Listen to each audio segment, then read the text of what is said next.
गणेशाय नमः। नमस्कार, मैं अविनाश सिंह। आज हम बात कर रहे हैं बुध महाराज के अष्टम भाव के फल के विषय में।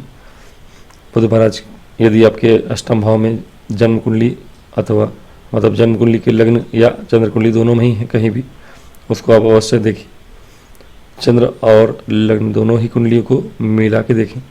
यदि चंद्र कुंडली में बुध महाराज अष्टम में है और लग्न कुंडली में कहीं और बैठे हैं, शुभ स्थान में है, तो इसका फल ठीक है।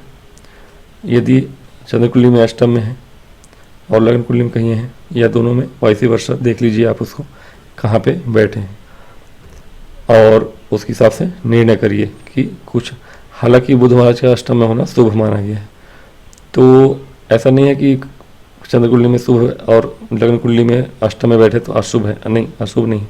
हाँ, एक दो किताबों में अच्छा नहीं भी लिखा गया है, लेकिन विशेष रूप से जो मान्यता प्राप्त किताबें हैं और जो हमारे पूर्व ऋषियों ने लिखी हैं ज्योतिष, उसके अनुसार बुध को अष्टम में ठीक ही माना गया है।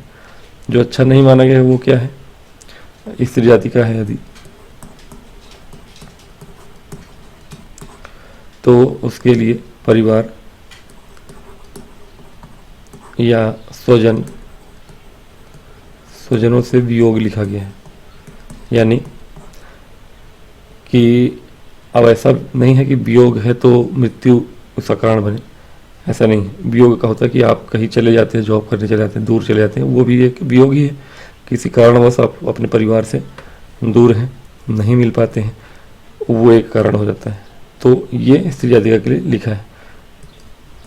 बुरा माने या ना माने वो आपके ऊपर डिपेंड करता है, ऐसा कोई विशेष बुराई नहीं है। इसके अतिरिक्त यदि पुरुष जातक है उसके लिए आपका अनिष्ट लिखा गया है कि यह अनिष्ट होता है। बस इतना ही है कि अनिष्ट है, लेकिन सच में जो महत्व रखता है आपके लिए वो यह है कि जो बहुत प्रचलित जो मेन हमारे ऋषियों की जो ग्रंथों में लिखा गया है वह क्या है कि बुध अष्टम में हो ऐसा जातक जो होता है।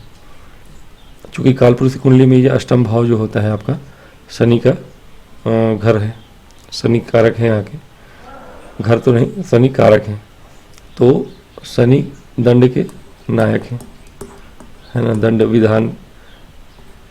तो कहीं ना कहीं बुध शनि मित्र ही है। बुध का यहाँ होना भी आपको एक तरह से दंड नायक या दंड नेता कह सकते हैं आप, बनाता है आप। यानी कि हो सकता है आप लॉ फील्ड में हो, जज हो अथवा पुलिस, ऐसे कार्य में हो जो कि आपको दूसरों को दंड देने का विधान प्राप्त कराता है, अधिकार प्राप्त कराता है।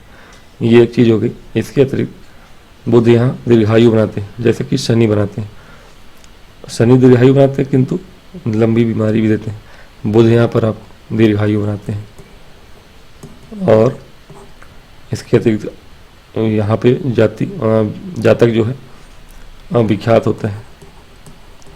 यदि बुध आपके अष्टम में बैठे तो ऐसा जातक जो होता है विख्यात होता है और दीर्घायु है, ठीक है, लोकप्रिय होता है, ठीक है, लोकप्रिय। तो कुल मिला के ओवरऑल देखें हम तो बुध का यहाँ होना आपके लिए उत्तम माना गया है। अष्टम में बुध का होना अच्छा माना गया है। बुध की एक दृष्टि अवश्य रहती है, इसीलिए आपकी वाणी भी ऐसी होती है सोच समझ के बोलने वाली। यानी यदि एक ही दृष्टि है, बुध आपके सप्तम भाव को देख रहे हैं, द्वितीय भाव को सप्तम दृष्टि से देख रहे हैं, बुध अगर वाणी के घर को देख रहे हैं तो आपकी वाणी अच्छी होगी। बस ये है कि बुध किसी पापग्रह दृष्टि या युत नहीं होनी चाहिए। यदि कोई अन्य ग्रह इनके साथ, शनि है तो ठीक है, मित्र है, आयु वृद्धि कारक है। हाँ, यहाँ का फिर शनि का जो दृष्टि है प्रभाव या बुध का जो फल है वह शनिवत हो जाएगा पूरी तरह से। बुध अपने आप में जैसे लोग के साथ हैं वैसे ही बन जाते हैं राहु केतु की तरह मैक्सिमम टाइम, फिर भी बुद्धि के कारक है। तो अब वाणी तो अच्छी होगी अगर ये बुरे ग्रहों से, क्रूर ग्रहों से देखे या युत ना हो, मंगल शनि राहु केतु की दृष्टि इन पे ना पड़े या युत ही ना हो, तो फिर आपके धन और वाणी दोनों के लिए अच्छा है। गुप्त धन और पैतृक धन भी प्राप्त होता है ऐसे जातक को। तो ऐसे जातक धनवान होते हैं। ओवरऑल देखें तो बुध का यहाँ पे होना अच्छा माना गया है। ऐसा जातक जो होता है कैलकुलेशन में बहुत अच्छा होता है। अगर बैंकिंग सेक्टर में है तो अच्छा है, लेकिन मैक्सिमम टाइम अष्टम में बुध हैं आपके, तो ऐसे जातक जो होते हैं, ठीक है, इनका जो चरित्र है वो है बहुत ही गुप्त तरीके से, लेकिन सोच विचार काम करने वाला होता है। किसी भी काम में हाथ डालने से पहले 5 बार सोचेंगे, और कोई इनसे कुछ छुपा नहीं सकता। इनसे कुछ कहेगा कोई, जब तक वो पूरी तरह से उसके ऊपर सोच विचार नहीं कर लेते हैं, तब तक वो अपनी राय नहीं रखेंगे। जब भी बोलेंगे सोच समझ के ही बोलेंगे। और एक तरह से दो भाषिया होंगे। दो भाषिया मतलब कि डबल मीनिंग वाली बातें, है ना। मतलब कि अब ऐसा नहीं है कि डबल मीनिंग की बातें मतलब कि कोई नॉन वेज बातें, ऐसा नहीं है। डबल मीनिंग की बातें मतलब ऐसे लोग अगर कवि बन जाए या शायर बन जाए, तो जैसे कम शब्दों में अपनी अधिक से अधिक बातों को कह देना, अपने भावों को वाणी में छुपा के रख देना। ऐसे जातक जो होते हैं कवि और शायर बनने के लिए बहुत उपयुक्त होते हैं। ऐसे ही जातक होते हैं जो कवि होते हैं। कम शब्दों में अधिक बातें कह देना, व्यंग कर देना, ये इन जातकों में होता है जिनके बुध अष्टम में बैठे होते हैं।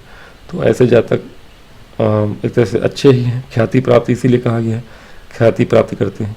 ऐसे ही ख्याति प्राप्त करते हैं क्योंकि बुद्धि का इस्तेमाल जो होता है उनको कम शब्दों में और गूढ़ बातें करते हैं, मीनिंगफुल बातें करते हैं।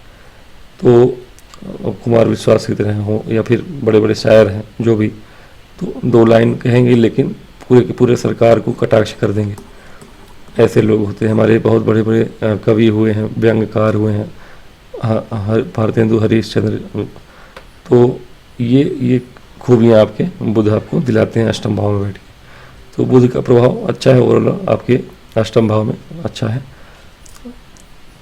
तो इनके साथ बस पाप ग्रह ना हो, क्रूर ग्रह ना हो तो ज़्यादा अच्छा होगा। तो आज के वीडियो में इतना ही। मिलूंगा नेक्स्ट वीडियो में। तब तक के लिए निवेदन करूंगा कि कृपया वीडियो को लाइक करें और सब्सक्राइब करें। ओम गणेशाय नमः। नमस्कार।